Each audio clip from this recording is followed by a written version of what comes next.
ہر چیز کو آپ جانتے ہیں دنیا کیسے بڑھ رہی ہے، آقا دیکھ رہے ہیں کیا کیا ہونے والا ہے قیامت تک، سرکار کی آنکھیں ملاحظہ فرما رہی ہے۔ تو آپ کربلا کا واقعہ، حضرت امام حسین کی پیدائش سے بھی پہلے، پیدا ہونے کے بعد بھی آپ دیکھ رہے ہیں، اس قدر دیکھ رہے ہیں، لیکن دیکھنے کے بعد بھی آپ رب کی بارگاہ میں دعا مانگتے ہیں، اے اللہ میرے نواسے کو اس امتحان میں ثابت قدمی نصیب فرما۔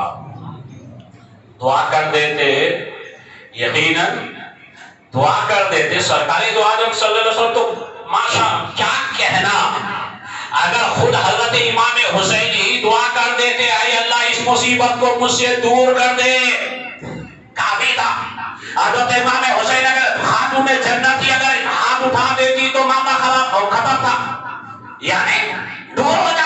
حتیٰ کہ حضرت مولا علی شیر خدا یہ موقع پر جب ادھر سے تشریف لا رہے تھے تو آپ نے وہاں پڑاؤ کیا اور آپ نے یہ کیا تو آپ اس کی خوشبو کو پہچانے، فرمانے لگے حضرت امام حسن ساتھ میں ہیں، حضرت امام حسن امام حسین کے بڑے، آپ وہیں پر خیمہ زن ہوئے اور فرمانے لگے یہی وہ مقام ہے، اللہ اکبر، اس جگہ میں کس قدر بوئے کربلا جو نہایت سختی پر آزمائش کا مرحلہ، جو ہر طرح کی سختی پر کی یہ بو آ رہی ہے۔ روایتوں میں آیا ہے حضرت علی رضی اللہ تعالیٰ عنہ نے اس موقع پر فرمایا یہی وہ مقام ہوگا جہاں میرے لال کو بھوکے اور پیاسے شہید کیا جائے گا۔ اللہ اکبر۔ حضرت امام حسن فرمانے لگے ابا حضور آپ اور ہم نہیں ہوں گے، فرمانے لگے بیٹا اس وقت نہ میں ہوں گا نہ تو ہوں گے، اے حسن تم بھی نہیں ہوں گے۔ اللہ اکبر۔ اگر حضرت علی رضی اللہ عنہ وہی پر دعا کر دیتے اے اللہ اس مصیبت کو دور فرما دے تو معاملہ ختم، لیکن نہیں دوستو، امتحان کو ٹالا نہیں جاتا، امتحان میں ثابت قدمی کے ساتھ امتحان میں کامیابی کے لیے کوششیں کی جاتی ہے، امتحان دیا جاتا ہے، اس لیے دعائیں اور حقیقت یہ بظاہر دیکھا یہ جاتا ہے نہر فرات پر پہرا بٹھا دیا گیا، پانی بند کر دیا گیا، دینے کے بھوکے اور پیاسے ہیں۔ ذرا تصور کریں حضرت امام حسین رضی اللہ تعالیٰ ذرا سی اگر آپ غمگین ہوتے پیاسے ہوتے ہے نا، اللہ تعالیٰ جنت سے آپ کے لیے میوے اور پھلوں کو جبرائیل امین کے معرفت بھیجتا، وہ پروردگار عالم فتح سرکار یعنی حضرت امام حسین ذرا پیاسے ہوتے تو مصطفیٰ جان رحمت صلی اللہ علیہ وسلم بے چین ہو کر اپنی زبان اطہر امام حسین کے منہ میں ڈال دیتے تو پیاس کا دور دور تک نام و نشان نہیں۔ اچھا حیرت کی بات یہ ہے، اور بھی یہ حیرت، آپ اور ہم اہل سنت و جماعت جو اہل حق ہیں اور یہ کاملین کے چاہنے والے ماننے والے، بار آپ نے سنا ہے کہ حضرت علاء الدین صابر پاک رضی اللہ تعالیٰ 12 سال تک نہیں کھائے، بغیر کھائے ایسے ہی رہ گئے، اور کچھ عرصہ تو یوں بھی گزرا کہ نہ کھانا نہ پانی نہ کسی طرح ایسے ہی، چونکہ جب کوئی بندہ فنا فی اللہ کے مقام پر فائز ہوتا ہے تو ان کی غذا ذکر الہی بن جاتی ہے، ان کی غذا الگ ہی معاملہ رہتا ہے، یہ ظاہری اسباب کی شکل میں نہیں، لیکن وہ تو امام حسین دوستو ذرا سوچئے، صرف ولی ہی نہیں جن پر نظر ڈال دے ان کو بھی آپ دار القطب بنا دے۔ خود خواجہ نواز رحمت اللہ تعالی علیہ کیا فرماتے ہیں، یہی شعر مشہور ہے نا، شاہ است حسین، بات نہ سنے آپ، شاہ است حسین، بادشاہ است حسین، دی است حسین، دی بنا است حسین، سردار ندار در دست یزید، حقا کے بنا لا الہ است حسین. یہ آخری والا شعر تھوڑا، چاہے بہتوں نے کہا کہ یہ خواجہ نواز کا شعر نہیں ہے، لیکن جس نے بھی اس شعر کو، یقیناً ہم سب سالوں سے، سینکڑوں سالوں سے اس شعر کو آپ ہی کی طرف منسوب کیے ہیں اور آج بھی لکھا ہوا ہے. یہ جو آخری ہے نا، حقا کی بنا لا الہ، آپ سوچیں گے لا الہ کے بعد الا اللہ ہوتا ہے، لا الہ کے بعد الا اللہ ہی ہوتا ہے نا. اور لا الہ کا جو پہلو ہوتا ہے اہل معرفت کی نظر میں کہ دیکھ یہ جو تجھے دکھ رہا ہے یہ وہ نہیں ہے، اور جو نہیں دکھ رہا ہے وہ سب کچھ ہے. جیسا کہ تمہارے اندر جان ہے، دکھ نہیں رہا ہے، لیکن تمہارے جسم کو کنٹرول کر کے بالکل اس میں حی اور قیوم کی صفت کے مرحلے میں تمہارا دیکھنا، سننا، کھانا، پینا، جاگنا، سونا، یہ سب کے سب اسی جان کی کمال ہے، اسی روح کا ہی مرحلہ ہے. اور اتنی لطیف ہے کہ تم اسے دیکھ نہیں سکتے، جو ہے وہ دیکھ نہیں سکتے، اور جو دکھ رہا ہے وہ چند دن میں ختم ہونے والا ہے. مطلب جو دکھ رہا ہے یہ مٹی کا مٹی ہونے والا ہے، تو حقیقت کیا ہے؟ جو دکھ رہا ہے وہ ختم، اور جو آپ کو نہیں دکھ رہا ہے وہ بقا. تو پیارے یہاں جو جملہ آیا ہے لا الہ، لا الہ حقا کے بنا، سوچئے حقا کے بنا لا الہ است حسین، یعنی حق کی جو بنیاد ہے، حق کی بنا کا بمانا، بنا بمانا بنیاد، بنیاد بمانا جڑ. اب جو بھی لے لیں تو حق کی جو بنیاد اور جڑ ہے، فرماتے کیا ہے کہ لا الہ کے بعد الا اللہ ہونا چاہیے. یہ الا اللہ نہیں، کیا فرماتے ہیں؟ لا الہ حق است حسین، لا الہ حق سمجھیے آپ. شاید میں اس کے اور ہلکے انداز میں گیا تو ممکن ہے کہ میرے اوپر کچھ شاید کچھ پابندیاں آپ سمجھیں. فرماتے ہیں کیا؟ حقا کے بنا لا الہ است حسین. شاہ، بادشاہ بھی آپ ہیں، شاہ بھی آپ ہیں، یعنی بادشاہ خود ہے، بادشاہ بنانے والے بھی ہیں، دین آپ خود ہیں، اور دین کو پناہ دینے والے بھی آپ ہیں.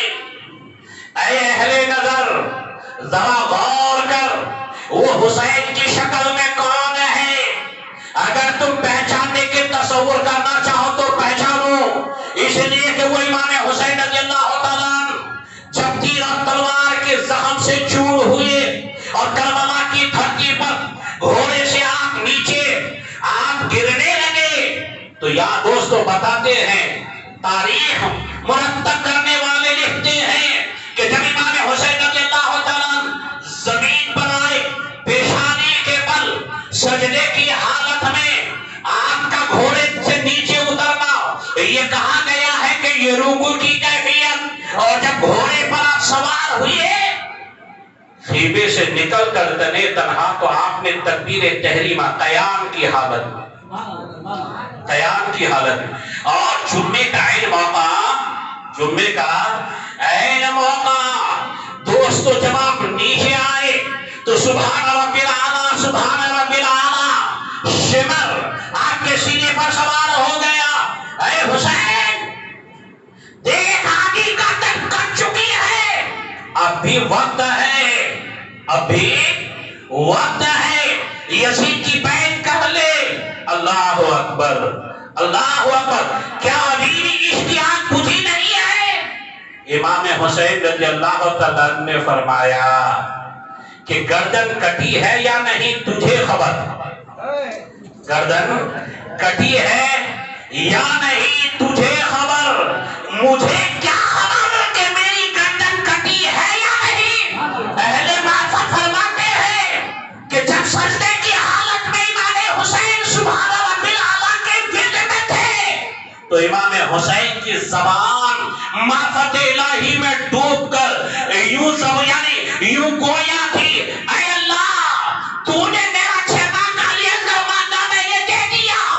علی اکبر کو دے دیا، جو تو نے دیا دے دیا، مجھے بھی دیا دے دیا۔ اے اللہ میں تو کچھ اور نہیں، میں تو ہے تو میں، تو ہے مولا، میں تو ہے تو میں ہوں۔ اور فرماتے ہیں کہ جب وہ کیفیت رہی ہے تو فرماتے ہیں کہ آپ سوچیں کہ دنیاوی نظر والے سوچ سکتا یہ کیسا ہے، اتنی تیر اور زخموں کے بھالے، آپ نہیں جان سکتے۔ جب یقینی طور پر کوئی معرفت الہی کا جان بھی رہا ہو، دیدار الہی میں مست ہو، یہ دنیاوی تکلیف ہے، یہ جسموں کا چور چور ہونا، یہ مصائب و آلام میں گر جانا، یہ ان کے لیے چھ معنی دار کوئی معنی نہیں رکھتا۔ وہ تو اللہ کی اس جذباتی کیفیت میں، وہ دیدار الہی میں اتنے مست ہو جاتے ہیں، اس زخم میں انہیں بے انتہا لذت و سرور حاصل ہوتا ہے، لذت و سرور حاصل ہوتا ہے۔ اس لیے حدیث شریف میں آیا ہے کہ قیامت کے دن جب جنتی جنت میں پہنچ جائیں گے، جہنمی جہنم میں، تو رب تعالیٰ جنتیوں سے پوچھے گا اے جنتیوں مزے میں ہو، اچھا ہے، سارا ہے؟ سب کہے گا مولا تیرا کرم ہے، تو نے ہمیں جنت عطا فرمائی، تیرا کرم ہے، ہمیں ہم پر فضل فرمایا۔ لیکن فرماتے ہیں کہ شہداء کی جماعت بڑی ہو جائے، اے اللہ ہمیں جنت میں مزہ نہیں آ رہا۔ رب فرمائے گا میرے نام پر اپنی پیاری جانوں کو نچھاور کرنے والوں، جنت تو وہ مکان ہے جس کی طلب کرو سب مل جائے، کس چیز کی کمی ہے؟ عرض کریں گے شہداء کی جماعت اے پروردگار ہماری خواہش یہ ہے کہ پھر تو ہمیں دنیا میں بھیج دے، دشمن کے گھوڑے ہو، ہمارا سر ہو، ان کی تلواریں ہو، ہماری گردن ہو، اے مولا وہ قتل مولا پھر ہم تیرے نام پر قتل کیے جائے۔ اے اللہ ہمارا وہ عمل تیری جنت سے ہمیں زیادہ پسند ہے، اس لیے کہ اس موقع پر مولا تیرا دیدار ہوتا ہے، دیدار کی لذت۔ پوچھو عشق کرنے والوں سے، اہل معرفت سے پوچھئے کہ عشق اور محبت کے مرحلے میں دیدار کی کیفیت کا مرحلہ کیا رہتا ہے۔ حضرات گرامی یقینی طور پر ہم اہل بیت کے چاہنے والے ہیں، زبان سے تو کرتے ہیں، لیکن جو کربلا کا واقعہ پروگرامات یقیناً الحمدللہ محبت کی دلیل ہے، لیکن عملی طور پر بھی چاہیے مسلمانوں کو کہ ہم اپنے اندر کربلا سے جو سبق ملتا ہے وہ سبق حاصل کریں۔ سامنے کون تھا؟ شرابی تھا، کبابی تھا، کیا تھا؟ دولت مند تھا، عیاش تھا، ملکیت کے خواہاں تھا، دولت اور عزت کا بھوکا تھا، ہر طرح کی برائیاں اس کے اندر تھی۔ لیکن دوستو حضرت امام حسین رضی اللہ عنہ نے انہیں کو مٹانے کے کہ نہیں، اسلام اس کی کوئی جگہ نہیں، اسلام نے جس چیز کو ممانعت کر دی، حرام کر دیا، منع کر دیا، تو مسلمان ہو کر ان چیزوں کے طرف چلے جاؤ۔ اچھا تم چلے گئے، یقیناً تم تنہا ہو تو الگ بات ہے، لیکن تم قوم کا سربراہ بننے کی دعویٰ کرتے ہو، قوم پر تمہارے لیے کیا اثر پڑے؟ کیا ہے سبق؟ یہی تو ہے دوستو، آپ سوچئے، سبق نہیں لے رہے ہیں کربلا سے، محبت کا دعویٰ کرتے ہیں۔ یقیناً کہا یہ جائے گا کہ کہتے کچھ اور ہیں، کرتے اور کچھ اور ہیں۔ وہ امام حسین جو کربلا کے میدان میں دشمنوں کے سامنے نماز نہیں چھوڑ رہے، چاہے کچھ بھی ہو جائے نماز نہیں چھوڑ رہے۔ فجر کا وقت ہو گیا ہے، کیا کیا جا چکے، وہ واقعہ ہے، وہ گھٹ پونا کافی ہے۔ انشاءاللہ ہماری اس مسجد میں جو ہے مختصر انداز میں یوم عاشوراء کے موقع پر شہدائے کربلا کی بارگاہ میں خراج عقیدت پیش کرنے کے لیے فاتحہ خانے کا انعقاد، چونکہ کل یوم عاشوراء ہے، انشاءاللہ کل عصر کے نماز کے فوراً بعد شبت وغیرہ کا بھی تمام انتظام رہے گا، تھوڑی دیر اس میں پروگرام بھی رہے گا۔ آپ اللہ سے گزارش ہے اس میں بھی شریک ہوں، اور پھر ساتھ ہی ساتھ چاہیے ہمیں کل روزہ بھی رکھیں، اور ساتھ ہی ساتھ عاشوراء کا دن بڑی اہم اور عظمت ایک بندے یعنی حضرت آدم علیہ السلام کے توبہ کیجئے، توبہ بھی قبول ہونے والی ہے، دعائیں مانگیے، دعا بھی قبول ہونے والی ہے، اور شہدائے کربلا کی بارگاہ میں خراج عقیدت کی شکل میں قرآن خوانی، ایصال ثواب، تبرکات وغیرہ کا بھی اہتمام کریں۔ انشاءاللہ اگر ان کی بارگاہ میں ہمارا یہ نیاز قبول ہو گیا تو سمجھ لیجیے ہمارا بھی بیڑا قبول ہو گئے تو زہر نصیب، دعا ہے رب کی بارگاہ میں، اے اللہ اہل بیت کی سچی محبت نصیب فرما، شہدائے کرب و بلا کے صدقے میں اے اللہ دین و دنیا کی ہمیں بھلائیاں نصیب فرما، کل قیامت کے دن اے مولا کریم انہی شہدائے کرام کے غلاموں میں مولا ہم سب کا حشر فرما، پروردگار سب کی مرادیں دلی تمناؤں کو پوری فرما، وآخر دعوانا الحمدللہ رب العالمین، السلام علیکم ورحمۃ اللہ وبرکاتہ۔